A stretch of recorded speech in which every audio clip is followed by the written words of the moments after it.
Сайн байна уу? Танд өнөөдрийн мэндийг хүргэе. Цахим орчинд амжилттай ажиллах ур чадвар багц хичээлийн 2 дахь хичээл эхлэхэд бэлэн боллоо. Энэ хичээлээр бүгдээрээ төрөл бүрийн их бэлтгэлийг өөрийнхөө хүссэн хэмжээгээрээ хүссэн загвараараа бэлтгэж хийх боломжтой юм сайтуудыг мэдж авч түүн дээр хэрхэн яаж ажиллахыг суралцгаалнаа. За ингээд бүгдээрээ хамгийн түрүүнд лого хийж сурцгаая. За лого хийх боломж бас маш олон байдаг. За гэхдээ би үн төлбөргүйгээр бас маш хурдан хугацаанд амархан ашиглах боломжтой сайтыг танилцуулъя. За энэ бол Logo Maker гэсэн сайт байна. За энэ Logo Maker гэдэг та хайгаад орвол танд ийм талбар харагдах болно. За энд гарч иж байгаа зүйл нь юу вэ гэх юм бол та энэ Logo Maker гэсэн сайт дээр ямар боломж танд байгаа вэ? Мөн хэрхэн яаж ашиглах вэ гэсэн ийм танилцуулга видео байдаг гарч ирдэг. Та үнийг үзэн ч болно, үзэхгүйгээр шууд хийсэн ч болно. За энэ зүүн дэд болонд байгаа тийм хайх хэсэг дээр та өөрийнхөө хиймээр байгаа логоныхоо дүрсийг хайх хэрэгтэй. За тэгвэл бүгдээрээ цанганы дүрс хайж үзье. За цанганы дүрс гэх юм бол ийм олон дүрсүүд гарч ирж байна. За тэгээд үүнээс бид нэг дүрсийг сонгоё. За жишээлбэл за энэ дүрсийг сонгоод үзье. За ингээ гараад ирж байна тий. За тэгвэл бид үүнийг ингээ дата томсгож жижигсгэх юм боломж байна. За ингээд за баруун талд байгаа энэ өнгийг өөрчилж байгаа тий. За ингээд өнгөө өөрчилж болж байна. За текст хэсэг дээр за ингээ. За лого гэдэг бол таны одоо үйл ажиллагааг илэрхийлэх үг болон дүрсний ийм нийлэмж байх хэрэгтэй байдаг. Тэгэхээр та ямар үгийг ямар өнгөөр яаж хийх үү гэдгээ сайн бодож тооцоолох хэрэгтэй. За жишээлийн зангаа гэдэг үгнийхээ хар өнгөтэй болгочихъя. За тэгээд үүнийг стайлыг нь өөрчлөхийн тулд за энэ дээдлийн энэ стайл гэсэн хэсгээр ороод за ийм өнгөтэй болгоё. Ингээ үсэг хоорондын зайг багасгая гэдэг ч юм уу тий. За доогуур 6 сатын, дундуур 6 сатын. За гэх мэтчлэн маш олон сонголтууд байдаг. За мөн өнгөө өөрчилж болж гин. За ийм сонголтууд байдаг шүү. Тэгэхээр энэ сайтыг ашиглаад маш амархан магадгүй 5 минут дотор ч юм уу тийм логого хийх боломжтой байдаг. Энэ логого хадгалъя гэж бодвол за энэ лого маань болчлоо гэх юм бол та энэ баруун дээд болонд байгаа save logo гэсэн хэсэг дээр энэ floppy disk-ийн зураг тийм энэ хэсгээр дарж өгөөрэй. За мөн дахин нэг сайт танилцуулъя. За энэ болохоор logo.com гэсэн хаяг байна.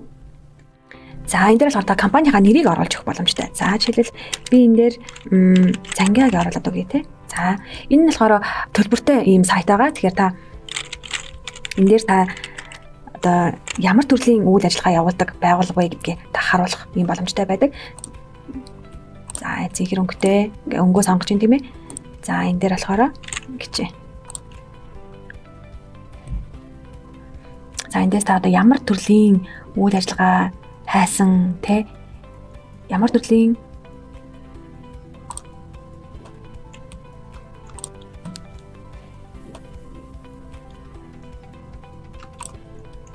таны логонд чинь ямар төрлийн дүрс байвал зохимжтой бэ гэсэн та одоо сонголтуудыг энэ дээр хийж байгаа гэсэн үг. Тэгэхээр за гэх мэтчлэн ингээд хийгээд үзье.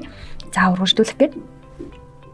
За ингээл болохоор энэ цаанаасаа ингээд бид нарт ийм сонголтыг гаргаж өгнө. За түрүүний бид нар сонгосон тийм дүрснүүд байна, бидний сонгосон өнгө байна, бидний бичсэн одоо үг байна тий. За энэ мэтчлэнгээс та сонгоод өөрийнхөө логог үүсгэх боломжтой байдаг. За тэгэхээр энэ логогоо өөрөө худалдаж авъя гэд энэ за энэ лого л яг болох юм байна гэд та худалдаж авах бол өөрийнхөө мэйл хаягийг бүртгүүлээд олон улсын картаар төлбөрөөлөд худалдаж авах боломжтой байдаг. Зүгээр санаа авъя гэж үзэх юм бол энэ мэтчлэн санаа авч за ерөнхийдөө иймэрхүү байвал зүгээр юм байна, ингээл зүгээр юм байна гэсэн юм санааг авч энэ сайтыг хэрэглэхэд илүү тохиромжтой байдаг. За дараагийн сайттай танилцъя. За энэ болохоор Canva.com. За энэ Canva гэдэг энэ сайтыг бол маш олон дэлхийн маш олон хүмүүс хэрэгэлдэг. За та энэ Canva-г Google-ээрээ бас өргөжлөж болно. За бид нар болохоор өнгөрсөн жилдээр Эмэн зангаа Gmail гэсэн ийм мэйл хаягийг нээсэн тийм ээ. Тэгэхээр бид нар үнийг зангаагаараа өргөжлүүлъя. Түрүүнийхээ мэйл хаягаар өргөжлүүлъя гэж болж байна. За энэ Canva гэдэг сайт биднэрт ямар боломжийг олгодог вэ гэх юм бол бүх төрлийн их бэлтгэлийг хийх боломжтой байдаг. За шийдэл бид нар Facebook пост-ыг хайж үзье тийм ээ. За Facebook пост бид нар ингэж өөрөө хийж болж байна. За бид танд эхний эндс дээр байгаа зүйлсийг харуулъя. За энэ дэр бид нар юу хийж болох вэ гэвэл за багш нарт маань зориулсан дээр презентацийн хийж болж байна. Instagram-ийн пост хийж болж байна. За энэ доотлолт нь харангуйтаараа 1080 харьцан 1080 гэж байгааз энэ маань болохоор юу гэсэн үг вэ гэх юм бол Instagram-д байдаг тэр постны хэмжээг хэлж байгаа. Та сүүшиг ороод хийхэд л Instagram-ийн пост маань гараад ирнэ гэсэн үг. Тэгэхээр та Instagram-да одоо зориулж зургаа өөрчлөх хэмжээг мэдэхгүй байх гэх жишээний тийм асуудал бэрхшээлүүдийг хэлбэр харгаар шийдэх боломжтой байдаг. За постэр хийх, за лого хийх гэж тийм ээ бид нар сая лого хийх 2 аргыг сурсан. Мөн ийшээ ороод та өөрийнхөө хүссэн логог хийх боломжтой байдаг. За бэлэн байгаа логонууд бас энд байна. За өөр бэлэн загваруудыг бас эндээс хайж болно. За жишээл ингээд ийм одоо бэлэн лого ийм байна. Тэгээд эдгээр бид нэр энийг энэ зөвхөн үсгийн өөрчлөлт ингэж хийчих. За онлайн нэсэн гэдэг ч юм уу те их мэдчихлээ. Ингээд одоо энэ зангааныхаа зургийг бид нар өөрчлөх боломжтой бас байдаг. За гих мэдчлэн маш олон сонголтуудыг энэ Canva бидэрт өгч идэг. За брошюр хийж болж гин, сонин хийж болж гин, ном хийж болж гин. Энд юу н хийхгүй юм гэж юусэн байхгүй. Тэгээд гол нь бэлэн загварууд байж идэг. За бэлэн темплейтүүд гэж байж тийм ээ. Бэлэн темплейтнээс тасаа би сошиал медиа би Facebook-ын пост хиймээр байна гэдэг ч юм уу тий. За тэгээд за энэ постуудаас би өнөөдөр нэрээ манай нэг найзын төрсөөр шүү дээ тий. Би энэ найзаа зориулаад Facebook-ын пост хийя. За тэгэх юм бол яг Facebook-ын пост хэмжээтэй юм цаас гараад ирж байгаа байхгүй. Тэгээ энэ дээрээ бид нар search template гэсэн дээр нь word day гэдэг тий. Нөгөө латин англи үгний тусламжтайгаар бид нар хайлтдаг тийм ээ. За тэгээд эндээс харж байгаа таалагдсан загвар дээрээ тарангууд шууд ингэ ороод ирж байгаа. За тэгэнгүүт энэ дээрээ энэ зургийг ингээд хөдөлгөөн салах боломжтой, энийг хөдөлгөөн салах боломжтой, энийг хөдөлгөөн салах боломжтой. За тэгвэл энийгээ бүдэр за жишээлбэл энэ дээр ашиглаж байл та.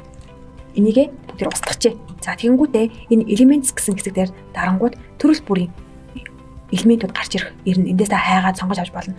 За зураасууд буюу дүрснүүд байна, графикууд байна, зургнууд байна, видео байна, аудио байна, дуу тий. За мөн ийм бүдүүрч зургнууд байна. За хүрээ зургнууд байна. За жишээлбэл бүгд энийг сонгоод за энэ дээр эндээс нэг зураг сонгоод үзье. Фотос гэдэг хэсгээс тий. За энэ эмэгтэй зургийг сонгоод үзье.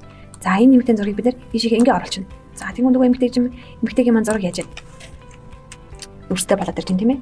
За энийг ингээ устгахчи, энийг ингээ тавьчих тий. За энэний ягаан өнгийг харагдаж байна тий. Энийгээ өөрчлөе бүгдээрээ. За энэ зургийн өнгөтэй адилхан болгож өөрчлөе гэх жишээний.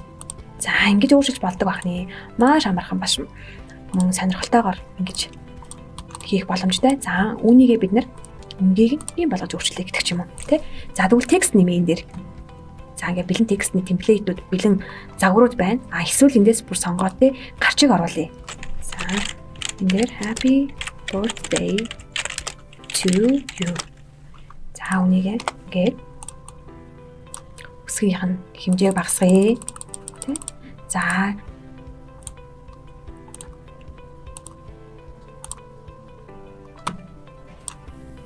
стайлыг өөрчлөлөө тий. За энэ дээр ингээд өнгөний өөрчлөлчлөө гих жишээний. За тэгээд үнийг хэрвээ та болоо гэж үзэх юм бол татаж авах боломжтой байдаг. За энэ animate гэсэн хэсэг байгаа. Энэ дээр харагдаж байгаа. За энэ маань болохоор юу вэ гэх юм бол хөдөлгөөн үүсгэж байгаа гэсэн үг. За блок гэдэг хэсэг дарах юм бол за ингэж гарч ирж байна. За ингэж гарч ирж байна. Гэх чинь ингээд та зураг биш тухайн хийсэн бэлтгэлээ видео байдлаар авах боломжтой байдаг. За мөн uploads гэсэн хэсгийг тайлбарлаж өгье. За энэ болохоор upload гэдэг нь болохоор та өөрийнхөө Facebook-ээс, Google Drive-аас, Instagram-аас тий өөр social ямар сувгууд дээр бид нар байна. Сувгуудаа зураг оруулмаар байна. Тэр зүйлүүдийг оруулах боломжтой. За device гэсэн хэсгээр оронгууд та өөрийнхөө компьютер дээр байгаа компьютер руу хандаад шинээр зураг оруулж ирэх боломжтой байдаг. За тэгвэл үүнийг бүгд харж үзье л да. За энэ зургийг бид нар оруулаад ирлээ. Энийг оруулангууд энэ дээр ингээ гараад ирж байгаа тий. За тэгвэл энийг бид нар background болгож бас боломжтой.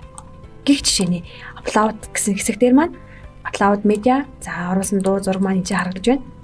Ингээд бид нар гаднаас зураг видео оруулах ийм боломж байна. За тэгээ бэлэн темплейтүүд байна. За элемент дээр болохоор юу хаймаар байгаа тэр бүх зүйлүүдийг эндээс хайж болдог. За жишээлбэл бид нар бүгд англиар зүрх гэж бичиж үзье тийм ээ. За тэнгууд ингээд дарангуут тухайн зүрх маань гараад ирж байгаа. Ингээ гараад ирж байна тийм. Үнийг жижиг хэсгэж багасгах. Ийм боломжтой байна. За үнийг ингээд та бүхэнд харагдах ойлгомжтой болгохын тулд ингээд хийгээд үзье.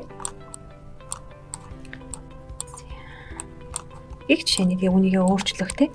За тэгэхээр энэ дээрс хоёр хэдүүлээ харах юм бол за зарим зургуудаар ингээд ойрлоод үзэх free гэсэн гарч ирэн те. Энэ нь болохоор ямар нэгэн үн төлбөргүй үүний зүгээр аваад хашиглаа гэсэн. За тэгвэл энэ чинь титэмийн тэмдэглэхэд нэг юм улаан зураг байна. За энэ дээр дарангууд юу болох нь харъя бүгдээрээ.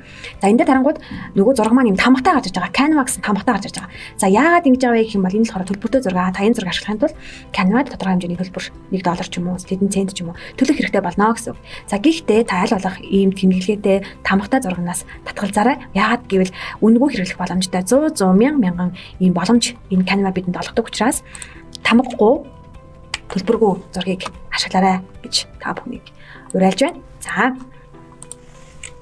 За хэрвээ таны хийж байгаа их бэлтгэл за би ингээд энийг их бэлтгэлээ болгоё одоо болсон үнийг татаж авъя гэж бодож ивэл энэ баруун дээд болонд байгаа доош харсан сум дээр дарна.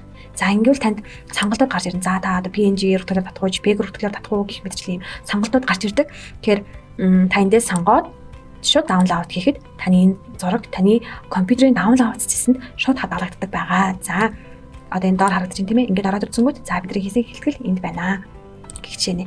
За тэгээд та Canva-г ашиглаад төрөл бүрийн видео, зураг одоо ёстой ямар их бэлтгэл хиймээр байна тэр бүх их бэлтгэлийг хийх боломжтой байдаг. За тэгээд Canva маань таны хийсэн их бэлтгэлийг тэр дор нь хадгалаад явдаг. За тийм учраас дараа нь нөгөө их бэлтгэлээ засаж өөрчлөх боломжтой байдаг учраас та санаа зовсуулгүй. За мөн та өөрийнхөө хийсэн байгаа зүйлүүдээ хин нэгэн рүү шеэрлэж болно, хуваалцаж болно тий. За шилбэл би энэ хүн рүү явуулаад за энэ дээр ямар нэгэн засвар оруулах уу тий. Шилбэл энэ их бэлтгэл дээр чиний санаа оноо юу байна гэдгийг ярилцаад өөрчлөх юм боломж бас байдаг. За гэх мэтчлэн. За Canva дээр анхааруулж хэлэх нэг зүйл нь түрүү бас дурдаад өнгөрсөн. Хэрвээ таны хийж байгаа одоо сонирхож байгаа темплейт тань ямар нэгэн тамгатай эсвэл тэмдэгний тэмдэглэгээтэй байвал та түүнийг хэрэглэхээс аль болох татгалзаад үнэгүй зүйлийг хэрэглээрэй. За шийдэл үүнийг хэрэглэе гэдэг юм бол энд нь тамгатай Pro буюу Premium гэсэн хэсгүүд бас гарч ирдэг. За тэгэхээр хэрвээ үүнийг би зайлшгүй хэрэглэмээр байна гэж үзвэл та Canva төлбөр төлөх хэрэгтэй болдог юм шүү. За ингээд та өөрийнхөө хүссэн их бэлтгэлийг Canva буюу бусад Logo Maker, Loka гэсэн сайтуудыг ашиглаад нэг хийгээд туршаад үзээрэй.